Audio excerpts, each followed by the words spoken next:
കായിക ലോകത്ത് അട്ടിമറികളും പ്രതിഭാസങ്ങളും ധാരാളം സംഭവിച്ചിട്ടുണ്ട്. എന്നാൽ അവഗണനയുടെ അളവുകോൽ വെച്ച് ആരാലും ശ്രദ്ധിക്കപ്പെടാത്ത പ്രതിഭകളുടെ ഒരു സംഘം ലോക ക്രിക്കറ്റിനെ കീഴടക്കിയ ഒരു ചരിത്രമുണ്ട്. ക്രിക്കറ്റിന്റെ മുഖച്ഛായ തന്നെ മാറ്റിയ, ഒരു രാജ്യത്തിന്റെ ക്രിക്കറ്റിനോടുള്ള മനോഭാവം തന്നെ തിരുത്തിയ, ഇച്ഛാശക്തി കൊണ്ടും നിരന്തര പരിശ്രമം കൊണ്ടും പോരാട്ടവീര്യം കൊണ്ടും കെട്ടുറപ്പിലെ ദൃഢത കൊണ്ടും സകല ക്രിക്കറ്റ് പ്രവചനങ്ങളെയും കാറ്റിൽ പറത്തി ഇന്ത്യ ക്രിക്കറ്റ് ലോകത്തെ ജയിച്ചടക്കിയ ആ അശ്വമേധം സംഭവിച്ചിട്ട് ഇന്നേക്ക് 43 വർഷം.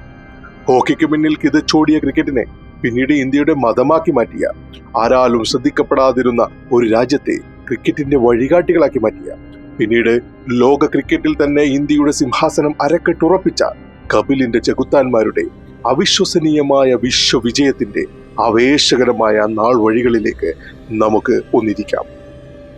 70കളും 80കളും ടെസ്റ്റ് ക്രിക്കറ്റിന്റെ അതിപ്രസരങ്ങളിൽ നിന്ന് ഏകദിന ക്രിക്കറ്റിലേക്കുള്ള മാറ്റത്തിന്റെ ശൈശവകാലമായിരുന്നു. ഇന്ത്യയിൽ പക്ഷേ ക്രിക്കറ്റ് തന്നെ ഈ ഘട്ടം പിന്നിടുന്നേ ഉണ്ടായിരുന്നുള്ളൂ.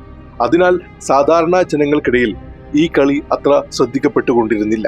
എന്നാൽ വൻനഗരങ്ങളായ കൊൽക്കത്ത, അന്നത്തെ ബോംബെ, ബാംഗ്ലൂർ, ചെന്നൈ എന്നിവിടങ്ങളിലെ ഉന്നതരുടെ ഇടയിൽ ബ്രിട്ടീഷുകാരുടെ കാലം തൊട്ട് തന്നെ ശക്തമായ വേരുകൾ ഇന്ത്യൻ ക്രിക്കറ്റിനുണ്ടായിരുന്നു. അവരായിരുന്നു ഈ സംവിധാനത്തെ മുന്നോട്ട് കൊണ്ടുപോയിരുന്നത്. സ്വാഭാവികമായും ക്രിക്കറ്റുമായി ബന്ധപ്പെട്ട ആവേശവും വാർത്തകളും ആ മേഖലകളിൽ മാത്രം ഒതുങ്ങി നിന്നു. അതിനാൽ ഇന്ത്യ ലോകകപ്പിൽ കളിക്കുന്നു എന്നതൊന്നും സാമാന്യ ജനങ്ങളിൽ പലരും അറിഞ്ഞു തന്നെ ഉണ്ടായിരുന്നില്ല. മാത്രമല്ല, ഇന്ത്യയുടെ സ്വന്തം കായിക ഇനമായ ഹോക്കിയുടെ അത്ര പ്രാധാന്യമൊന്നും മറ്റൊരു സ്പോർട്സിനും ജനങ്ങൾ വകവെച്ച് കൊടുത്തിരുന്നില്ല. പ്രത്യേകിച്ച് കൊളോണിയൽ ചിഹ്നങ്ങൾ അടങ്ങിയ ക്രിക്കറ്റിന് ദിവസങ്ങൾ നീണ്ടു നിൽക്കുന്ന ടെസ്റ്റ് മത്സരങ്ങൾ ഒരു ചടങ്ങ് പോലെ കളിച്ചു പോകുക എന്നതിലുപരി അതിൽ വലിയ നേട്ടങ്ങളൊന്നും വെട്ടിപ്പിടിക്കാത്തതും, ചില ഒറ്റപ്പെട്ട പ്രതിഭകളുടെ ഉദയം മാത്രമുണ്ടായതും, കൂടുതലും ഉന്നത കുലജാതരുടെ മേഖലയിൽ മാത്രം കേന്ദ്രീകരിക്കപ്പെട്ടതും ഇന്ത്യൻ ക്രിക്കറ്റിന്റെ വളർച്ചയെ കാര്യമായി ബാധിച്ചു. ഇതിന് ചെറിയ മാറ്റങ്ങൾ വരാൻ തുടങ്ങിയത് ലിമിറ്റഡ് ഓവർ ക്രിക്കറ്റിന്റെ ആവിർഭാവത്തോടു കൂടിയാണ്. ഒരു ദിവസം കൊണ്ട് തീരുന്ന, കുറച്ചൊക്കെ ആവേശവും ഫലവും ഉണ്ടാക്കുന്ന ഈ മത്സരങ്ങൾ പതിയെ സാമാന്യ ജനങ്ങൾ ഏറ്റെടുത്തു തുടങ്ങിയിരുന്നു. പക്ഷേ നിയന്ത്രിത ഓവർ മത്സരങ്ങളുടെ പ്രചരണാർത്ഥം സംഘടിപ്പിക്കപ്പെട്ട 75ലെയും 79ലെയും ലോകകപ്പുകളിലെ ഇന്ത്യയുടെ ദയനീയ പ്രകടനം ചെറുതായി മുളച്ചു വന്ന ഈ ആവേശത്തെ കെടുത്തിക്കളയുകയാണ് ഉണ്ടായത്. 75ൽ കെനിയയും സാംബിയയും ടാൻസാനിയയും ഉഗാണ്ടയും ചേർന്ന ദുർബലരായ സംയുക്ത ഈസ്റ്റ് ആഫ്രിക്കൻ ടീമിനെതിരെ നേടിയ ഒരു വിജയം ഒഴിച്ചു നിർത്തിയാൽ ആശാവഹമായ ഒരു നേട്ടവും അവകാശപ്പെടാൻ ഇന്ത്യൻ ക്രിക്കറ്റ് ടീമിനുണ്ടായിരുന്നില്ല. പാകിസ്ഥാൻ 79ലെ വേൾഡ് കപ്പിൽ സെമി ഫൈനൽ കളിച്ചു എന്നുകൂടി നാം ഇതിന്റെ കൂടെ ചേർത്ത് വായിക്കണം. സ്വാഭാവികമായും 83ലെ വേൾഡ് കപ്പിന്റെ തയ്യാറെടുപ്പുകളും ഏവരാലും അവഗണിക്കപ്പെട്ട് ആളും ആരവങ്ങളും പ്രതീക്ഷകളും ഇല്ലാതെ മുന്നോട്ടു പോയി. ആധുനിക പരിശീലനത്തിന്റെ അഭാവവും മികച്ച സ്റ്റേഡിയങ്ങളുടെയും ഫിറ്റ്നസ് സാമഗ്രികളുടെയും ദൗർബല്യങ്ങളും സാമ്പത്തികമായ ബോർഡിന്റെ പരാധീനതകളും മുൻകാല പ്രകടനങ്ങളെ സാരമായി ബാധിച്ചിരുന്നു. 83ലും സ്ഥിതി വ്യത്യസ്തമായിരുന്നില്ല. സാമ്പത്തികമായി കടുത്ത ഞെരുക്കം നേരിട്ട BCCIക്ക് വേണ്ടി ലതാ മങ്കേഷ്കറിനെ പോലുള്ളവർ പോലും ഫണ്ട് ശേഖരണം നടത്തുക വരെ ഉണ്ടായി. ഒരു സ്ഥിരം കോച്ചിനെ കണ്ടെത്താൻ പോലും കഴിയാത്ത രീതിയിൽ പരിതാപകരവും ശോചനീയവുമായിരുന്നു ബോർഡിന്റെ അവസ്ഥ. മത്സരഫലങ്ങളെ കാര്യമാക്കാത്ത ടെസ്റ്റ് ക്രിക്കറ്റിന്റെ അതേ സമീപനമായിരുന്നു ഇന്ത്യ നിയന്ത്രിത ഓവറിലും പുലർത്തിയിരുന്നത്. വിജയത്തിലുപരി പങ്കെടുക്കുക, നല്ല മത്സരം കാഴ്ചവെക്കുക, അത്രമാത്രം. എന്നാൽ 83ാം ലോകകപ്പായപ്പോഴേക്കും ഈ മനോഭാവത്തിന് കൃത്യമായ മാറ്റങ്ങൾ വന്നു തുടങ്ങിയിരുന്നു. അതിന് കാരണം ചില യുവ തുർക്കികളുടെ രംഗപ്രവേശനമായിരുന്നു. ടെസ്റ്റിന്റെ ഇഴച്ചിൽ അലങ്കാരമായി കണ്ട മുൻഗാമികൾ കളമൊഴിഞ്ഞ സ്ഥാനങ്ങളിലേക്ക് നിയന്ത്രിത ഓവറിൽ മത്സര പരിചയം കൂടുതലുള്ള അവർ ആ ഫോർമാറ്റിനോട് നീതി പുലർത്തുന്ന രീതിയിലുള്ള സമീപനം പുലർത്താൻ തുടങ്ങുകയും ലോകകപ്പിന് മുമ്പുള്ള ചില മത്സരങ്ങളിൽ വിജയങ്ങൾ പിടിച്ചെടുത്ത് അത് പ്രകടിപ്പിക്കുകയും ചെയ്തു. അതോടെ വിജയ തൃഷ്ണ കാണിക്കുന്ന ഈ യുവരക്തങ്ങൾക്ക് മികച്ച പോരാട്ടം നയിക്കാൻ കഴിയുമെന്ന് ബോധ്യപ്പെട്ട ബോർഡ് അവരെ മുന്നിൽ നിർത്തിക്കൊണ്ട് പടയൊരുക്കാനുള്ള ശ്രമങ്ങൾ ആരംഭിച്ചു. പഴയ പടക്കുതിരകളായ ഗുണ്ടപ്പ വിശ്വനാഥ്, വെങ്കിട്ട രാഘവൻ എന്നിവരെ മാറ്റി നിർത്തിക്കൊണ്ട് താരതമ്യേന അരങ്ങേറ്റക്കാരായ യശ്പാൽ ശർമ്മ, സാന്ദീപ് പാട്ടീൽ, ബൽബീന്ദർ സന്ധു എന്നിവരെ ഉൾപ്പെടുത്താനുള്ള ബോർഡിന്റെ തീരുമാനം വലിയ ഒച്ചപ്പാടുകൾ ഉണ്ടാക്കി. അതുവരെ ക്യാപ്റ്റനായ സുനിൽ ഗവാസ്കറിനെ തൽസ്ഥാനത്തു നിന്നും മാറ്റി പുതുമുഖക്കാരനായ കപിൽ ദേവിനെ ക്യാപ്റ്റൻ പദവി ഏൽപ്പിച്ചതിലും പല കോണുകളിൽ നിന്ന് മുറുമുറുപ്പ് ഉയർന്നു. എന്നാൽ വ്യക്തമായ ലക്ഷ്യങ്ങളോടുകൂടി തന്നെയായിരുന്നു ബോർഡിന്റെ ഈ നീക്കങ്ങളെല്ലാം.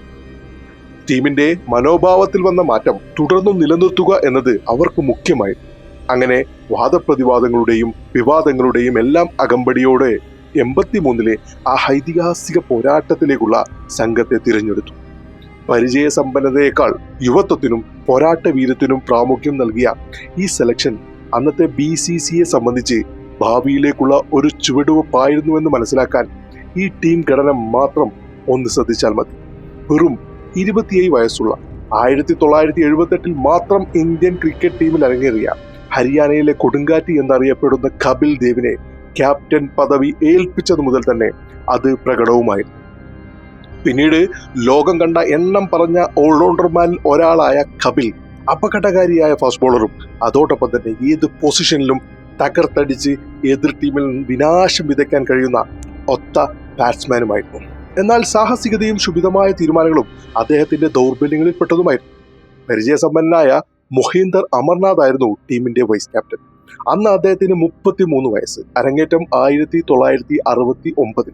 ജിമ്മി എന്ന പേരിൽ അറിയപ്പെട്ട ഡൽഹി സ്വദേശിയായ അദ്ദേഹം മീഡിയം പേസ് ബൗളിംഗ് കൊണ്ടും സ്ഥിരതയാർന്ന ബാറ്റിംഗ് മികവ് കൊണ്ടും ടീമിന്റെ അവിഭാജ്യ ഘടകമായിരുന്നു. അതിസമ്മർദ്ദ ഘട്ടങ്ങളിൽ അകപ്പെട്ടു പോവുക എന്ന ദൗർബല്യം ഒഴിച്ചു നിർത്തിയാൽ വിശ്വസ്തനായ പോരാളി. ഇന്ത്യൻ ബാറ്റിംഗ് വിഭാഗത്തെ നയിച്ചിരുന്നത് മുൻ ക്യാപ്റ്റനും സച്ചിൻ ടെണ്ടുൽക്കറിന് മുമ്പ് ഇന്ത്യയുടെ ഒരു ലിറ്റിൽ മാസ്റ്ററുമായ സണ്ണി എന്ന സുനിൽ ഗവാസ്കർ ആയിരുന്നു. അന്നത്തെ ലോകോത്തര ബാറ്റ്സ്മാൻമാരെ കിടപിടിക്കുന്ന സാങ്കേതികത്വമായിരുന്നു ഈ മഹാരാഷ്ട്രക്കാരന്റെ ശക്തിയെങ്കിൽ ടെസ്റ്റിലെ അതേ വേഗത്തിൽ ഏകദിനം കളിക്കുക എന്ന ദൗർബല്യം അദ്ദേഹത്തിനുണ്ടായിരുന്നു. അദ്ദേഹത്തിന് പിന്തുണ നൽകാൻ ഓപ്പണിംഗ് പങ്കാളിയും വിസ്ഫോടനാത്മകമായ ബാറ്റിംഗിൽ സേവാഗിന്റെ ഇന്ത്യൻ മുൻഗാമിയുമായ തമിഴ്നാട്ടുകാരൻ ശ്രീകാന്തും. ഏത് അവസരങ്ങളിലും റിസ്ക് എടുക്കുക എന്ന സേവാഗിന്റെ ദൗർബല്യം ഇദ്ദേഹത്തിനും ഉണ്ടായിരുന്നു. മധ്യനിരയിൽ മൊഹീന്ദർ അമർനാഥിനെ കൂടാതെ 2 പേർ നങ്കൂരമിട്ടിരുന്നു. ഏത് സമ്മർദ്ദ ഘട്ടങ്ങളും അതിജീവിക്കാൻ കഴിയുന്ന, പേസിനെ മികച്ച രീതിയിൽ കൈകാര്യം ചെയ്യുന്ന ഒരു ഗംഭീര ഫീൽഡർ കൂടിയായ പഞ്ചാബുകാരൻ യശ്പാൽ ശർമ്മ. മികച്ച തുടക്കങ്ങൾ വലിയ സ്കോറാക്കാൻ കഴിയില്ല എന്ന പോരായ്മയുണ്ടെങ്കിലും ടീമിലെ വിശ്വസ്തൻ. മധ്യനിരയിൽ നങ്കൂരമിട്ട് ടീമിനെ മുന്നോട്ട് നയിക്കാൻ കെൽപ്പുള്ള, സ്പിന്നിനെയും പേസിനെയും ഏത് സാഹചര്യങ്ങളും മറികടക്കാൻ ത്രാണിയുള്ള മറ്റൊരു മുംബൈക്കാരൻ സന്ദീപ് പട്ടേൽ ആയിരുന്നു മറ്റൊരാൾ. സ്ഥിരതയില്ലായ്മ അലട്ടുന്നുണ്ടായിരുന്നെങ്കിലും ടീമിലെ അവിഭാജ്യ ഘടകം. ബൗളിംഗ് ഡിപ്പാർട്ട്മെന്റിൽ കപിലിനോടൊപ്പം 4 പേരായിരുന്നു ഉണ്ടായിരുന്നത്. സ്വിംഗ് കൊണ്ടും കൃത്യത കൊണ്ടും എതിരാളികളെ വട്ടം കറക്കുന്ന medium pacer Madanlal.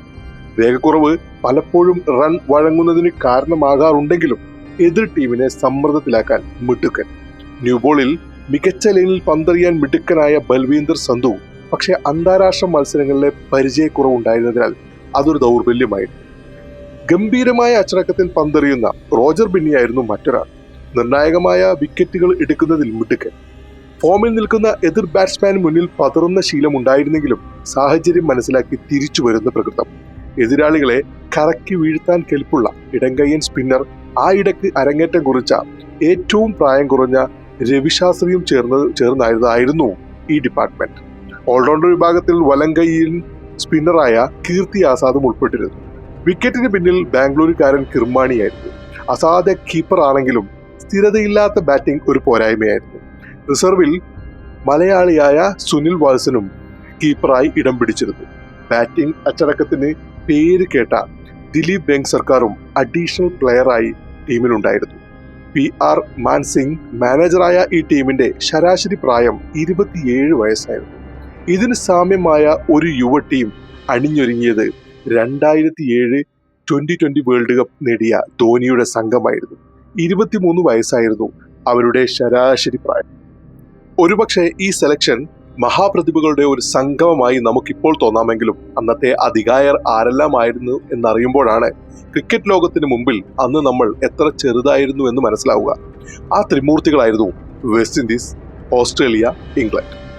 Clive Lloyd നേതൃത്വം നൽകുന്ന എതിർ ബൗളർമാരുടെ പേടി സ്വപ്നമായ സാഷാൽ, sir Vivian Richardson, Haynes, Greenidge, തീപ്പന്തങ്ങൾക്ക് പേരുകേട്ട മൽക്കം മാർഷൽ, മൈക്കിൾ ഹോൾഡിംഗ് എന്നിവരടങ്ങിയ 75-ലും 79-ലും ഏകപക്ഷീയമായി ലോക കിരീടം നിലനിർത്തിയ അജയരായ വെസ്റ്റ് ഇൻഡീസ് പ്രതിഭകളുടെ ധാരാളിത്തം കൊണ്ട് ക്രിക്കറ്റിനെ വെല്ലുവിളിക്കുന്ന കാലമായിരുന്നു അത്. ബ്രാഡ്മാന്റെ പാരമ്പര്യം സ്വന്തമായ ടെസ്റ്റിലെ അധികായരും 75-ലെ റണ്ണറപ്പുമായ ഓസ്ട്രേലിയയെ നയിച്ചിരുന്നത് കിം ഹ്യൂസ് ആയിരുന്നു. Allan Border, Dennis Lillee, Kepler Wessels, Chappell തുടങ്ങിയ വൻ തോക്കുകളുമായി ടെസ്റ്റിൽ പുലർത്തുന്ന ആധിപത്യം ഏകദിനത്തിലേക്ക് കൂടി പകർത്താൻ തന്നെ തുനിഞ്ഞായിരുന്നു അവർ ഒരുക്കിയിരുന്നത്. ക്രിക്കറ്റിന്റെ ഉത്ഭവം പേറുന്ന 79-ൽ രണ്ടാം സ്ഥാനക്കാരായ ടെസ്റ്റിലെ വൻ ശക്തിയായ ഇംഗ്ലണ്ടിന്റെ നേതൃത്വം ബോബ് വിൽസൺ ആയിരുന്നു. Ian Botham, Ian Gould, Graham Dilley, Graham Flower എന്നീ എണ്ണം പറഞ്ഞ പ്രതിഭകളുമായി അവസാന ടൂർണമെന്റിൽ നഷ്ടപ്പെട്ട കപ്പ് തിരിച്ചു പിടിക്കാൻ ഒരുങ്ങി തന്നെയായിരുന്നു അവരുടെ പടപ്പുറപ്പാട്. ഈ വമ്പൻ സ്രാവുകൾക്ക് വിഴുങ്ങാനുള്ള ചെറുമീനുകളായിരുന്നു അന്ന് ബാക്കിയുള്ള മറ്റു ടീമുകൾ. പരിചയസമ്പന്നത കുറഞ്ഞ യുവാക്കൾക്ക് മുൻഗണന നൽകിയ ഇന്ത്യൻ ടീമിന്റെ അവസ്ഥയ്ക്കും ഇതിൽ കുറഞ്ഞ ഒരു മാറ്റവും കടുത്ത ആരാധകർ പോലും കൽപ്പിച്ചിരുന്നില്ല. അതുമാത്രമല്ല, ലോകകപ്പിന് മുമ്പ് നടന്ന വെസ്റ്റ് ഇൻഡീസുമായുള്ള പരമ്പരയിലേറ്റ കനത്ത പരാജയവും പ്രതീക്ഷകൾക്ക് മങ്ങലേൽപ്പിച്ചിരുന്നു. അങ്ങനെ ആളും ആരവുമില്ലാതെ ഇന്ത്യൻ ടീം ഇംഗ്ലണ്ടിലേക്ക് വിമാനം കയറി. എന്നാൽ പ്രതീക്ഷകളുടെ യാതൊരു ഭാരവുമില്ലാതിരുന്ന കപിലും സംഘവും പക്ഷെ വെറുതെ മടങ്ങി വരാൻ ഉദ്ദേശിച്ചിരുന്നില്ല. ഇംഗ്ലണ്ടിലെ പ്രതികൂലമായ ഈർപ്പമുള്ള കാലാവസ്ഥയും പേസിനെ തുണയ്ക്കുന്ന പച്ചപ്പ് നിറഞ്ഞ പിച്ചുകളും അവിടങ്ങളിൽ കളിച്ചുള്ള പരിചയത്തിന്റെ അഭാവവും തുടങ്ങി സകല പോരായ്മകളെയും ഒരു വെല്ലുവിളിയായി സ്വീകരിച്ച് പോരാടാൻ തന്നെ അവർ തീരുമാനിച്ചിരുന്നു. അതിനുവേണ്ട വ്യക്തമായ പദ്ധതികളും അത് നടപ്പിലാക്കാനുള്ള ദൃഢനിശ്ചയവും പരസ്പര വിശ്വാസത്തിലൂടെ അവർ ആർജിച്ചിരുന്നു. ക്രിക്കറ്റിന്റെ ദിശ തന്നെ മാറ്റി എഴുതപ്പെടാൻ പോവുകയാണെന്ന് ലോകം അറിഞ്ഞിരുന്നില്ല. 1983 ജൂൺ 9 പ്രൊഡൻഷ്യൽ കപ്പ് എന്ന ലോകകപ്പിന്റെ 3ാമത്തെ എഡിഷന് ക്രിക്കറ്റിന്റെ മക്കയായ ലോർഡ്സിൽ ആരംഭമായി. ഏകദിന ലോകകപ്പിൽ 60 ഓവർ കളിക്കുന്ന അവസാന ലോകകപ്പായിരുന്നു അത്. ആദ്യമായി ടിവിയിൽ ലൈവ് ടെലികാസ്റ്റ് ഈ ലോകകപ്പിലാണ് തുടക്കം കുറിച്ചത്. 2 ഗ്രൂപ്പുകളിലായി 8 ടീമുകളെ 4ആയി തിരിച്ച് അവർ 2 മത്സരങ്ങൾ വീതം പരസ്പരം ഏറ്റുമുട്ടുന്ന ഡബിൾ റൗണ്ട് റോബിൻ മാതൃകയിലായിരുന്നു മത്സരക്രമം. പരമ്പരാഗത ടെസ്റ്റ് വൈറ്റ് ജേഴ്സിയും ചുവന്ന പന്തും തന്നെയായിരുന്നു ഈ ലോകകപ്പിലും ഉപയോഗിച്ചിരുന്നത്. മഴ മൂലമുണ്ടാകുന്ന മത്സര നഷ്ടത്തെ ഒഴിവാക്കാൻ റിസർവ് ദിനങ്ങളും ഈ ലോകകപ്പിൽ ഉണ്ടായിരുന്നു. പക്ഷേ 3 മത്സരങ്ങൾക്ക് വേണ്ടി മാത്രമേ അത് ഉപയോഗിക്കേണ്ടി വന്നുള്ളൂ. ഇരു ഗ്രൂപ്പിൽ നിന്നും ആദ്യം എത്തുന്ന 2 പേർ നേരിട്ട് സെമി ഫൈനലിലേക്ക് പ്രവേശിക്കുന്നതായിരുന്നു ഘടന. മുൻ ചാമ്പ്യന്മാരായ വെസ്റ്റ് ഇൻഡീസും ശക്തരായ ഓസ്ട്രേലിയയും നവാഗതരും കരുത്തരുമായ സിംബാബ്വേയും അടങ്ങുന്ന മരണ ഗ്രൂപ്പ് ബിയിലായിരുന്നു ഇന്ത്യ അകപ്പെട്ടത്. ഇംഗ്ലണ്ടും ന്യൂസിലൻഡും പാകിസ്ഥാനും ശ്രീലങ്കയും അടങ്ങുന്നതായിരുന്നു എ ഗ്രൂപ്പ്. ആതിഥേയരായ ഇംഗ്ലണ്ടിന്റെ ന്യൂസിലൻഡ് മത്സരത്തോടെ സംഭവബഹുലമായ ആ ക്രിക്കറ്റ് മാമാങ്കത്തിന് തിരശീല ഉയർന്നു. സന്തുലിതമായ ഗ്രൂപ്പ് എയിൽ വ്യക്തമായ മേൽക്കൈയോടുകൂടി ഇംഗ്ലണ്ട് സെമിയിൽ പ്രവേശിച്ചപ്പോൾ ഭാഗ്യനിർഭാഗ്യങ്ങൾക്കൊടുവിൽ ശ്രീലങ്കയോടേറ്റ അപ്രതീക്ഷിത തോൽവി ന്യൂസിലൻഡിന്റെ സെമി സ്വപ്നങ്ങളെ തകർത്തപ്പോൾ അവസാന മത്സരത്തിൽ ന്യൂസിലൻഡിനെ തന്നെ തോൽപ്പിച്ച പാകിസ്ഥാൻ ഇംഗ്ലണ്ടിനൊപ്പം അവരുടെ തുടർച്ചയായ 2ാം ലോകകപ്പ് സെമി ഫൈനൽ പ്രവേശനം ഉറപ്പിച്ചു എന്നതിലുപരി വലിയ അത്ഭുതങ്ങളൊന്നും ഗ്രൂപ്പ് എയിൽ സംഭവിച്ചില്ല. എന്നാൽ ഗ്രൂപ്പ് ബി ക്രിക്കറ്റ് വിശാരദന്മാരുടെയും ആരാധകരുടെയും കണക്ക് കൂട്ടലുകൾക്ക് അപ്പുറമുള്ള അത്ഭുതങ്ങളും ആവേശങ്ങളും ഒളിപ്പിച്ചു വച്ചിരുന്നു. അതിന്റെ സൂചനകൾ ആദ്യ മത്സരം തൊട്ട് തന്നെ പ്രകടമാവുകയും ചെയ്തു. ജൂൺ 9 നടന്ന ഗ്രൂപ്പ് ബിയിലെ ഓസ്ട്രേലിയ സിംബാബ്വെ ആദ്യ മത്സരത്തിൽ ഓസ്ട്രേലിയയുടെ വിജയം പ്രതീക്ഷിച്ച സകലരെയും ഞെട്ടിച്ചുകൊണ്ട് നവാഗതരായ സിംബാബ്വെ 13 റൺസിന് അവരെ അട്ടിമറിച്ച് ലോക ക്രിക്കറ്റിന് ആദ്യ ഷോക്ക് നൽകി. ലോകകപ്പിന്റെ ചരിത്രത്തിൽ തന്നെ ആദ്യ സംഭവമായിരുന്നു ഇതുപോലൊരു അട്ടിമറി. എന്നാൽ ഇതൊരു തുടക്കം മാത്രമായിരുന്നു. ഇതിന്റെ ആശ്ചര്യത്തിൽ നിന്നും ക്രിക്കറ്റ് ലോകം മുക്തമാകുന്നതിന് മുമ്പ് അന്നു തന്നെ നടന്ന മറ്റൊരു മത്സരത്തിൽ നിലവിലെ ചാമ്പ്യന്മാരും അജയരുമായ വെസ്റ്റ് ഇൻഡീസിനെ ആധികാരികമായി അടിയറവ് പറയിച്ച് ആരാധകരുടെയും ലോകത്തിന്റെയും ഞെട്ടൽ ഒന്നുകൂടി കൂട്ടി ഇന്ത്യ വരവറിയിച്ചു. ലോകകപ്പ് ക്രിക്കറ്റിൽ വെസ്റ്റ് ഇൻഡീസിന്റെ ആദ്യ തോൽവിയായിരുന്നു അത്. ലോകകപ്പിന് മുമ്പ് നടന്ന പരമ്പരയിൽ പരാജയപ്പെട്ടെങ്കിലും വെസ്റ്റ് ഇൻഡീസ് ടീമിന്റെ ശക്തിയും ദൗർബല്യങ്ങളും ശരിക്കും മനസ്സിലാക്കിയ കപിലും കൂട്ടരും നല്ല ഗൃഹപാഠം ചെയ്താണ് അമിത ആത്മവിശ്വാസത്തിൽ ഇറങ്ങിയ വെസ്റ്റ് ഇൻഡീസിനെ നേരിട്ടത്. അവരുടെ അലസ മനോഭാവത്തെ മുതലാക്കിക്കൊണ്ട് തന്നെ അവരെ തകർക്കുക എന്നതായിരുന്നു ഇന്ത്യൻ ടീമിന്റെ പദ്ധതി. ഏത് പിച്ചിലും അപകടകാരികളായ ബൗളർമാരുള്ള വെസ്റ്റ് ഇൻഡീസിനെതിരെ ചേസ് ചെയ്യുക എന്നത് തീർത്തും ദുഷ്കരമായതിനാൽ ടോസ് നേടിയാൽ ഈർപ്പമുണ്ടെങ്കിലും ബാറ്റിംഗ് തിരഞ്ഞെടുക്കാനായിരുന്നു ടീമിന്റെ തീരുമാനം. തുടക്കത്തിൽ ദുഷ്കരമാകുമെങ്കിലും പിന്നീട് ബാറ്റിംഗ് അനായാസമാകുമെന്ന് അവർ കണക്ക് കൂട്ടി. പക്ഷേ ടോസ് ലഭിച്ചത് വെസ്റ്റ് ഇൻഡീസിനായിരുന്നു.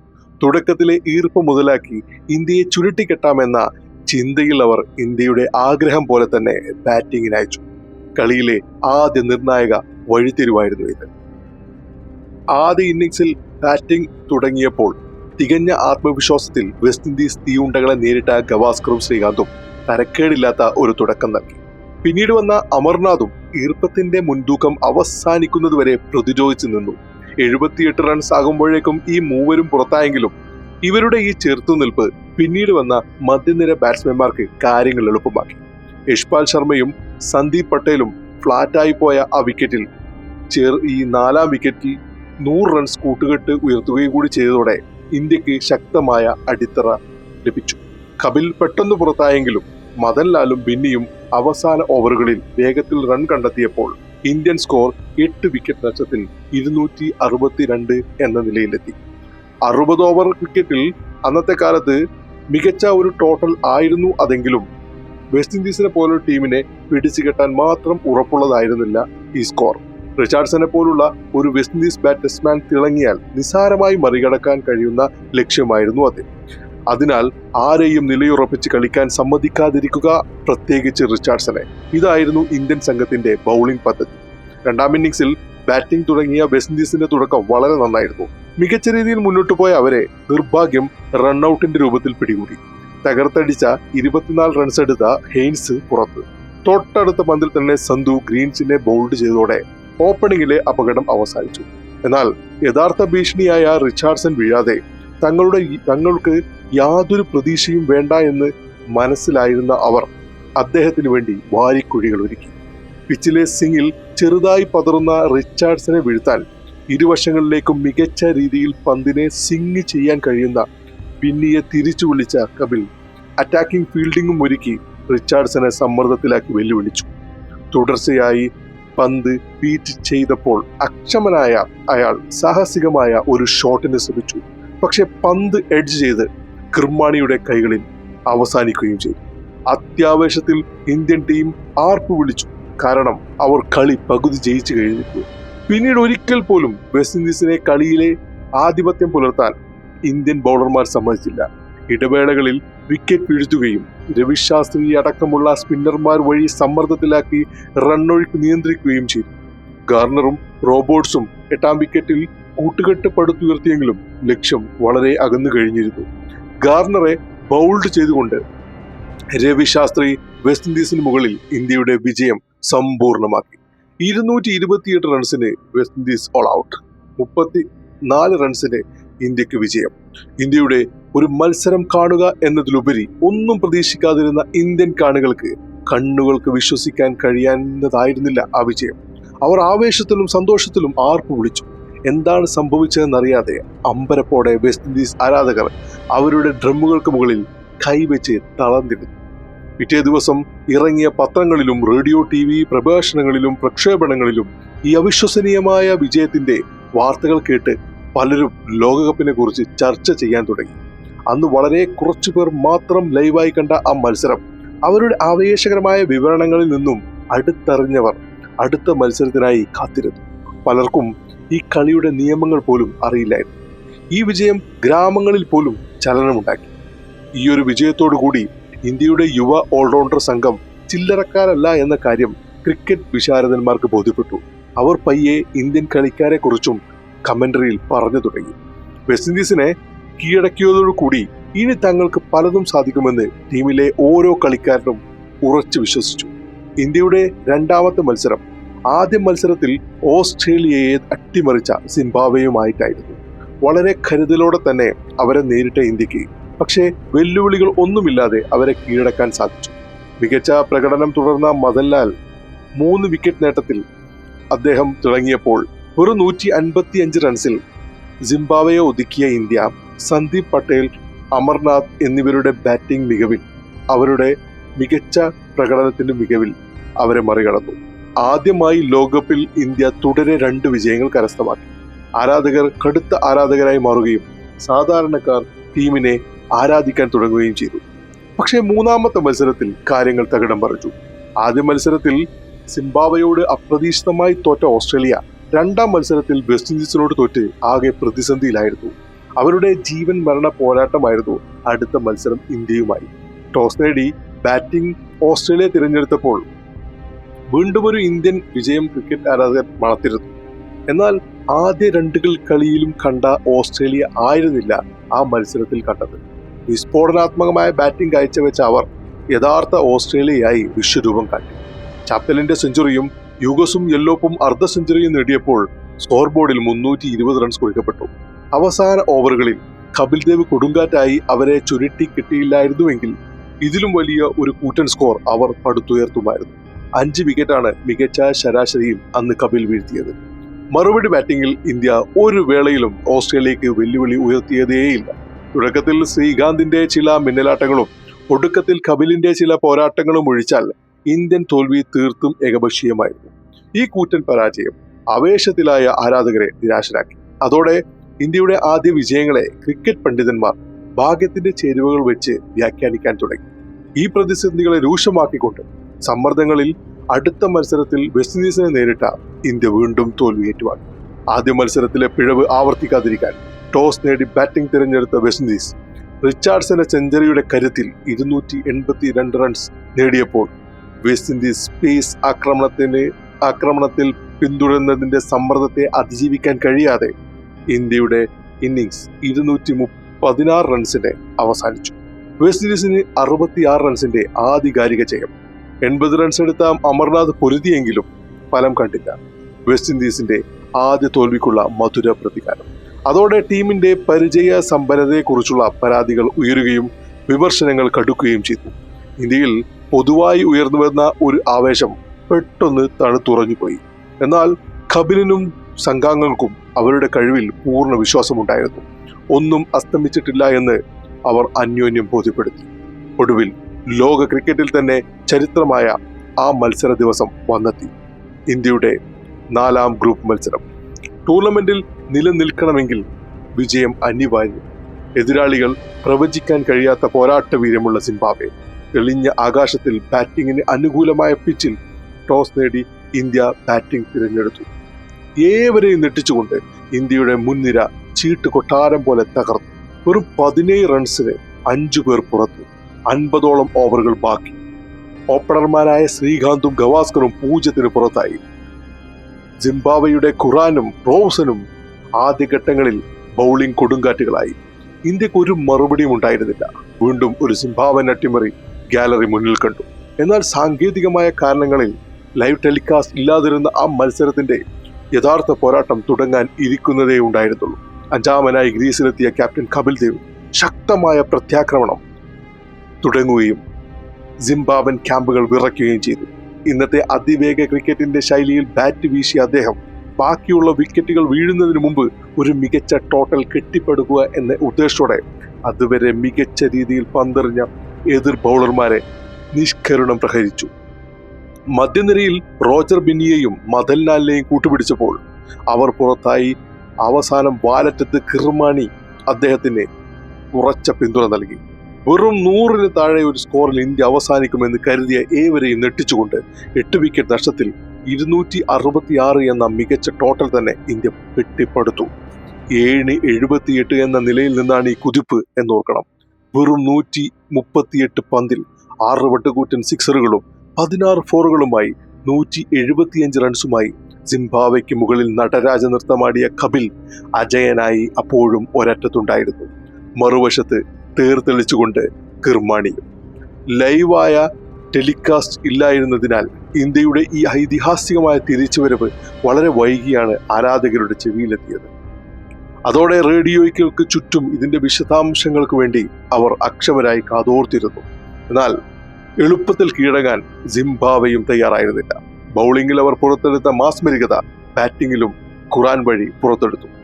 ഇന്ത്യയെ 6ാം വിക്കറ്റിൽ ഖുറാൻ വെല്ലുവിളിച്ചു. ഒടുവിൽ മദൻലാൽ ഇന്ത്യയുടെ രക്ഷക്കെത്തുകയും 73 റൺസ് നേടിയ അയാളെ രവിശാസ്ത്രിയുടെ കൈകളിൽ എത്തിച്ച് ഇന്ത്യയെ വീണ്ടും വിജയപാതയിലേക്ക് വഴിതെളിക്കുകയും ചെയ്തു. ഇന്ത്യക്ക് 31 റൺസിന്റെ വിജയവും ടൂർണമെന്റിൽ വീണ്ടും ജീവവായു ലഭിക്കുകയും ചെയ്തു. ഈ ചാരത്തിൽ നിന്നും ഉയർത്തെഴുന്നേറ്റ വിജയം പിന്നീടുള്ള മത്സരങ്ങളിൽ ഇന്ത്യക്ക് സമ്മാനിച്ചത് അനിർവചനീയമായ ആത്മവിശ്വാസമായിരുന്നു. ഇതുപോലൊരു അവിശ്വസനീയമായ തിരിച്ചുവരവും സംഹാരാത്മകമായ ബാറ്റിംഗ് പ്രകടനവും കണ്ട് ശീലമില്ലാത്ത മറ്റു ടീമിന്റെ ആരാധകർ പോലും ഇന്ത്യയെ ശ്രദ്ധിക്കാൻ തുടങ്ങി. പിന്നീട് വളരെ കാലം റെക്കോർഡായ ഒരു ബാറ്റ്സ്മാന്റെ ഏറ്റവും വലിയ വ്യക്തിഗത സ്കോർ നേടിയ കപിലിന്റെ പ്രകടനമടക്കം ഇന്ത്യയുടെ ഓൾറൗണ്ടർ പ്രകടനത്തെ പറ്റിയും ക്രിക്കറ്റിനോടുള്ള അവരുടെ മനോഭാവത്തെ പറ്റിയും തുടർച്ചയായി ലേഖനങ്ങളും പത്രവാർത്തകളും വന്നുകൊണ്ടേയിരുന്നു. ഗ്രൗണ്ടിന് പുറമെയുള്ള ഈ ആവേശങ്ങളിൽ മുന്നിട്ട് നിന്നെങ്കിലും ആദ്യ ഗ്രൂപ്പ് മത്സരത്തിൽ ഇന്ത്യയെ പരാജയപ്പെടുത്തിയ ഓസ്ട്രേലിയയെ മറികടന്ന് ഇന്ത്യ സെമിയിലേക്ക് പ്രവേശിക്കുമെന്നത് അപ്പോഴും ക്രിക്കറ്റ് ലോകം വിശ്വസിച്ചിരുന്നില്ല. ഗ്രൂപ്പിൽ നിർണായകമായ അവസാനത്തെ ലീഗ് മത്സരത്തിൽ ഇരു കൂട്ടർക്കും വിജയം അനിവാര്യമായിരുന്നു. എല്ലാവരും ഓസ്ട്രേലിയക്ക് തന്നെയായിരുന്നു മുൻതൂക്കം പ്രവചിച്ചിരുന്നത്. പക്ഷേ വിട്ടുകൊടുക്കാൻ ഇന്ത്യൻ പോരാളികൾ തയ്യാറായിരുന്നില്ല. ജൂൺ 20 ക്ലംസ്പോർട്ട് സ്റ്റേഡിയം ഈ മത്സരത്തിന്റെ വേദിയായി. ടോസ് നേടിയ ഇന്ത്യ മറിച്ചൊന്നും ആലോചിക്കാതെ ബാറ്റിംഗ് തിരഞ്ഞെടുത്തു. പിന്തുടർന്ന് ഓസ്ട്രേലിയ വിജയിക്കുക എന്നത് ദുഷ്കരമാണെന്ന് ആദ്യ മത്സരം അവരെ ബോധ്യപ്പെടുത്തിയിരുന്നു. 260-നും 280-നും ഇടയിലുള്ള ഒരു സ്കോർ സുരക്ഷിതമായ ടോട്ടലായ ആ പിച്ചിൽ 20ഓളം റൺസിന്റെ കുറവിൽ ഇന്ത്യ ഇന്നിംഗ്സ് അവസാനിപ്പിച്ചു.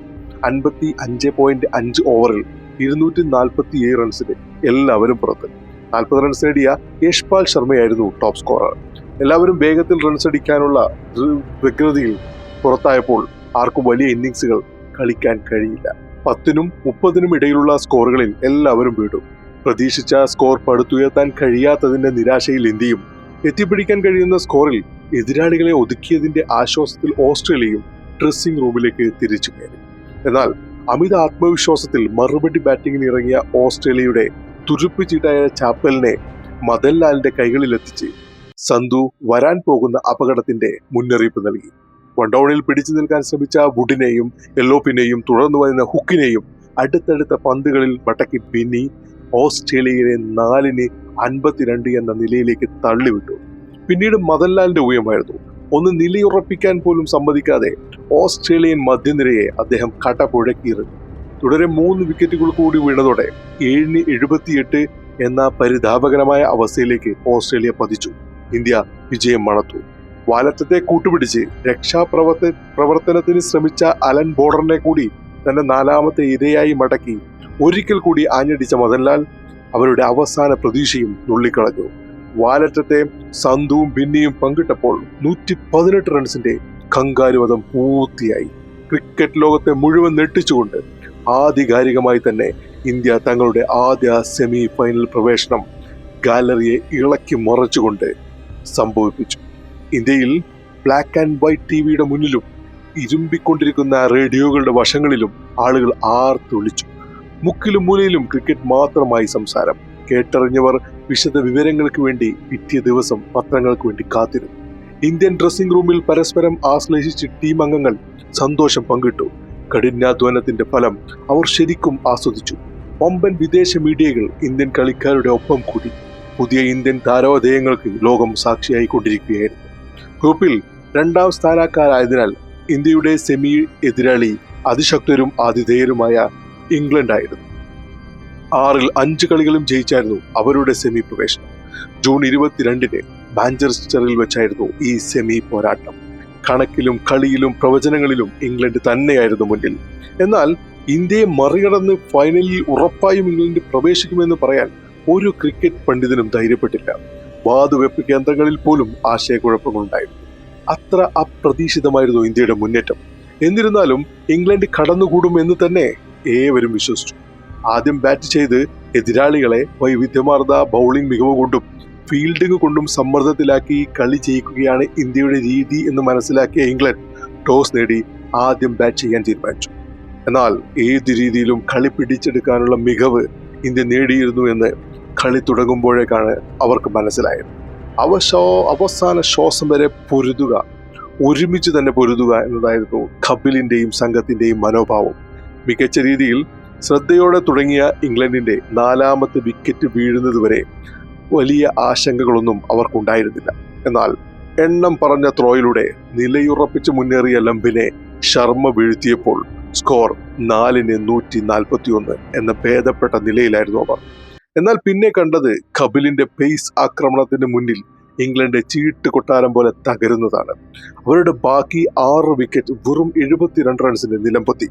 വെറും 213 റൺസിന് ഓൾ ഔട്ട്. കപിലിന്റെ 4 വിക്കറ്റ് നേട്ടത്തോടൊപ്പം അമർനാഥും ബിന്നിയും 2 വെച്ച് പങ്കിടുകയും ചെയ്തു. മികച്ച ബാറ്റിംഗ് ട്രാക്കിൽ ചെറിയ സ്കോറിന് അടിപതറിയപ്പോഴേ ഇംഗ്ലീഷ് വിധി എല്ലാവരും ഊഹിച്ചിരുന്നു. അതിനെ സാധൂകരിക്കുന്ന വിധം ആധികാരികമായി ബാറ്റ് വീശിയ ഇന്ത്യക്കാർ ഒരു വേളയിലും ഇംഗ്ലീഷുകാർക്ക് അവസരം നൽകിയില്ല. ഗവാസ്കറും ശ്രീകാന്തും നൽകിയ ആ തുടക്കം ഗംഭീരമായി മധ്യനിര പൂർത്തിയാക്കി. ശർമ്മയും പട്ടേലും വീണ്ടും അർദ്ധ സെഞ്ചുറി കണ്ടെത്തിയപ്പോൾ 41 റൺസുമായി അമർനാഥ് ഉറച്ച പിന്തുണ നൽകി. വെറും 4 വിക്കറ്റ് നഷ്ടത്തിൽ അവിസ്മരണീയമായ തങ്ങളുടെ ആദ്യ ലോകകപ്പ് ഫൈനലിലേക്ക് ഇന്ത്യ രാജകീയമായി പ്രവേശിച്ചു. ശൂന്യതയിൽ നിന്നും അത്ഭുതങ്ങൾ സൃഷ്ടിക്കുന്ന എതിരാളികളെ കടിച്ചു കീറുന്ന ഈ സംഘത്തെ ലോകം ഉറക്കെ വിളിച്ചു ചെകുത്താന്മാർ, കപിലിന്റെ ചെകുത്താന്മാർ. ഒരു ലോകവേദിയിൽ തങ്ങൾ സ്വപ്നം പോലും കാണാത്ത അശ്വമേധം നടത്തുന്ന ഇന്ത്യൻ ടീമിനെ ജനം നെഞ്ചിലേറ്റി. ബാനറുകളും കട്ടൗട്ടുകളും തെരുവുകളിൽ നിറഞ്ഞു. പത്രങ്ങളിലും മാസികകളിലും താരങ്ങളുടെ പ്രകീർത്തനങ്ങൾ കൊണ്ട് നിറഞ്ഞു. വിദൂരമായ ഗ്രാമങ്ങളിൽ പോലും യുവാക്കളും കുട്ടികളും മരപ്പലകകളിൽ നിർമ്മിച്ച ബാറ്റുകളും കെട്ടിയുണ്ടാക്കിയ പന്തുകളുമായി തുറസായ സ്ഥലങ്ങൾ കളിക്കളമാക്കാൻ തുടങ്ങി. രാഷ്ട്രീയവും സാംസ്കാരികവുമായ മേഖലയിലുള്ളവർ ആശംസകൾ അറിയിക്കാൻ തിരക്കുകൾ കൂട്ടി. ഓഫീസുകൾക്കും സ്ഥാപനങ്ങൾക്കും ഫൈനലിന്റെ ദിവസം അവധി പ്രഖ്യാപിക്കപ്പെട്ടു. ഒരു ഉന്മാദം പോലെ ക്രിക്കറ്റ് ജ്വരം ഇന്ത്യ ആകെ പടർന്നു. തങ്ങളെ അടക്കി ഭരിച്ച ബ്രിട്ടീഷുകാരെ സെമി ഫൈനലിൽ മുട്ടുകുത്തിച്ചത് അവരുടെ ആവേശത്തിന്റെ തോതുകൂട്ടി. അവർ പലതും സ്വപ്നം കാണാൻ തുടങ്ങി. രണ്ടാമത്തെ സെമിയിൽ പാകിസ്ഥാനെ 8 വിക്കറ്റിന് നിലംപരിശാക്കി വെസ്റ്റ് ഇൻഡീസ് അവരുടെ തുടർച്ചയായ 3-ാം കലാശ പോരാട്ടത്തിന് യോഗ്യത നേടി. അങ്ങനെ ഈ ലോകകപ്പിലെ 3-ാമത്തെ ഇന്ത്യ വെസ്റ്റ് ഇൻഡീസ് പോരാട്ടത്തിന് വീണ്ടും അരങ്ങൊരുങ്ങി. ഇംഗ്ലണ്ട്, ഓസ്ട്രേലിയ എന്നീ ടീമുകളെ തോൽപ്പിക്കുകയും വെസ്റ്റ് ഇൻഡീസിനെ ഒരു മത്സരത്തിൽ അട്ടിമറിക്കുകയും ചെയ്തുവെങ്കിലും ഫൈനലിൽ ഇന്ത്യയുടെ വിജയ ശതമാനം അല്ലെങ്കിൽ വിജയ സാധ്യത 66-ൽ 1 മാത്രമായിരുന്നു. കാരണം അന്നത്തെ വെസ്റ്റ് ഇൻഡീസ് കളിക്കാർ അത്രയും അപകടകാരികളും ആ ടീം അത്രയും സന്തുലനവുമായിരുന്നു. ഇന്ത്യയോട് ആദ്യ കളി തോറ്റെങ്കിലും പിന്നീടുള്ള കളികളിൽ എല്ലാം അവർ വിജയിച്ചത് ചാമ്പ്യന്മാരുടെ രീതിയിൽ തന്നെയായിരുന്നു. ഇംഗ്ലണ്ടിനെ ഫൈനലിൽ പ്രതീക്ഷിച്ച വെസ്റ്റ് ഇൻഡീസിന് ഇന്ത്യയെ ലഭിച്ചപ്പോൾ മത്സരത്തിന് മുമ്പ് തന്നെ വെസ്റ്റ് ഇൻഡീസിൽ ആഘോഷങ്ങൾ തുടങ്ങിക്കഴിഞ്ഞിരുന്നു. അവരെ സംബന്ധിച്ച് ഇത് ഒരു ഈസി വാക്ക് ഓവർ മാത്രമായിരുന്നു. അതിനാൽ കളിക്കാരെല്ലാം ഒഴിവ് സമയങ്ങൾ ആഘോഷമാക്കുകയും പരിശീലനങ്ങളെല്ലാം പരിമിതപ്പെടുത്തുകയും ചെയ്തിരുന്നു. മറുവശത്ത് തങ്ങളുടെ മുന്നിൽ ഒരു ബാലികേറ മലയാണ് വെസ്റ്റ് ഇൻഡീസ് എന്നറിയാവുന്ന ഇന്ത്യൻ ക്രിക്കറ്റ് താരങ്ങൾ കഠിനമായ പരിശീലനങ്ങളിൽ തന്നെ ഏർപ്പെട്ടു. അവർക്കെതിരെ മുമ്പ് നേടിയ മുൻ വിജയം ഇന്ത്യയുടെ ഫൈനലിലെ പ്രധാന ആത്മവിശ്വാസത്തിന്റെ മൂലധനങ്ങളിൽ ഒന്നായിരുന്നു. നമുക്കതിന് കഴിയുമെന്ന് കപിൽ എപ്പോഴും തന്റെ സംഘത്തെ ഓർമ്മപ്പെടുത്തിക്കൊണ്ടേയിരുന്നു. 25 ജൂൺ 1983 ലോർഡ്സിന്റെ ഗാലറി തിങ്ങി നിറഞ്ഞു. അങ്ങ് സമുദ്രങ്ങൾക്കപ്പുറം ഇന്ത്യയിൽ വലിയ ജനസാമാന്യം ടിവിക്ക് മുന്നിലും റേഡിയോയ്ക്ക് മുന്നിലും ഇരുപ്പുറപ്പിച്ചു. അങ്ങനെ ആ ചരിത്രമായ ഫൈനലിന് ടോസ് വീണു. ടോസ് നേടിയ വെസ്റ്റ് ഇൻഡീസ് ഇന്ത്യയെ ബാറ്റിംഗിന് അയച്ചു. ഇന്ത്യയെ പിന്തുടർന്ന് തന്നെ ജയിക്കണമെന്ന് വെസ്റ്റ് ഇൻഡീസിന് വാശിയുണ്ടായിരുന്നു. കാരണം ആദ്യ കളിയിൽ തങ്ങളെ എറിഞ്ഞു വീഴ്ത്തിയവരെ അതേ വഴിയിൽ പ്രതികാരം ചെയ്യണമെന്ന് അവർ ഉറപ്പിച്ചിരുന്നു. ഇന്ത്യയുടെ വിജയമന്ത്രം അതാണെന്ന് മനസ്സിലാക്കി തന്നെയാണ് അവർ അതിന് ഒരുമ്പെട്ടത്. അത്രയും ആത്മവിശ്വാസത്തിലായിരുന്നു ആ സംഘം. ബാറ്റിംഗ് ആരംഭിച്ച ഇന്ത്യയെ ഗോമസും ഗാർണറും മാർഷലും റോബോട്ട്സും ചേർന്ന് വലിഞ്ഞു മുറുക്കി. കൃത്യമായ ഇടവേളകളിൽ വിക്കറ്റുകൾ വീഴ്ത്തിയും മികച്ച ഫീൽഡിംഗ് കാഴ്ചവെച്ചും അവർ ഇന്ത്യയെ ഇടം വലം തിരിയാൻ അനുവദിച്ചില്ല. വെസ്റ്റ് ഇൻഡീസ് ആരാധകരുടെ ആവേശത്തിൽ ഗാലറി തീർത്തും ഏകപക്ഷീയമായി മാറി. മികച്ച തുടക്കം നൽകിയ ശ്രീകാന്തിന് പക്ഷേ അത് തുടരാനായില്ല. 38 റൺസ് എടുത്ത അദ്ദേഹം പുറത്തായതിന് പിറകെ പിന്നീട് വന്ന ആർക്കും വലിയ സ്കോറുകൾ ഉയർത്താൻ കഴിഞ്ഞില്ല. മധ്യനിരയിലെ മതിലുകളായ പട്ടേലും ശർമ്മയും ടൂർണമെന്റിൽ ആദ്യമായി വേഗത്തിൽ വീണത് ഇന്ത്യയുടെ വീഴ്ചയുടെ ആഘാതം കൂട്ടി. അമർനാഥ് പിടിച്ചു നിൽക്കാൻ ശ്രമിച്ചെങ്കിലും കഴിഞ്ഞില്ല. വാലറ്റത്ത് ബിന്നിയും ലാലും സന്ധുവും നടത്തിയ ചെറുത്തുനിൽപ്പിൽ ലഭിച്ച 41 റൺസ് കൂടി ഇല്ലായിരുന്നെങ്കിൽ ഇന്ത്യയുടെ നില ഇതിലും പരിങ്ങലിലാകുമായിരുന്നു. 55-ാം ഓവറിൽ വെറും 183 റൺസിന് ഇന്ത്യ കൂടാരം കയറി. ഓപ്പണിംഗിൽ ശ്രീകാന്തിന്റെ വെടിക്കെട്ടിന് കൈയടിക്കാൻ അവസരം ലഭിച്ച ഇന്ത്യൻ ആരാധകർക്ക് പിന്നീട് ആദ്യ ഇന്നിംഗ്സിൽ ഒരു അവസരവും ലഭിച്ചതേയില്ല.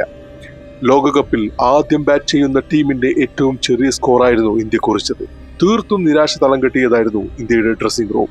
തങ്ങളുടെ സ്വപ്നങ്ങൾക്ക് മങ്ങലേൽക്കുന്നത് പോലെ അവർക്ക് അനുഭവപ്പെട്ടു. ഇതിലും ശോചനീയമായിരുന്നു ടിവിയുടെയും റേഡിയോയുടെയും മുന്നിലിരുന്ന ലക്ഷക്കണക്കിന് ആരാധകരുടെ അവസ്ഥ. എങ്ങും മൂകത മാത്രം തളം കെട്ടിക്കുന്നു. പലരും പിരിഞ്ഞുപോയി. എന്നാൽ നിശ്ചയദാർഢ്യത്തിന്റെ പ്രതീകമായ കപിൽ അവരിൽ ആവേശം നിലനിർത്താൻ ഇങ്ങനെ പറഞ്ഞു: പ്രതീക്ഷയുടെ ഭാരമില്ലാതെയാണ് നമ്മൾ ഇവിടെ വന്നത്. അതിനാൽ നമുക്കൊന്നും നഷ്ടപ്പെടാനില്ല.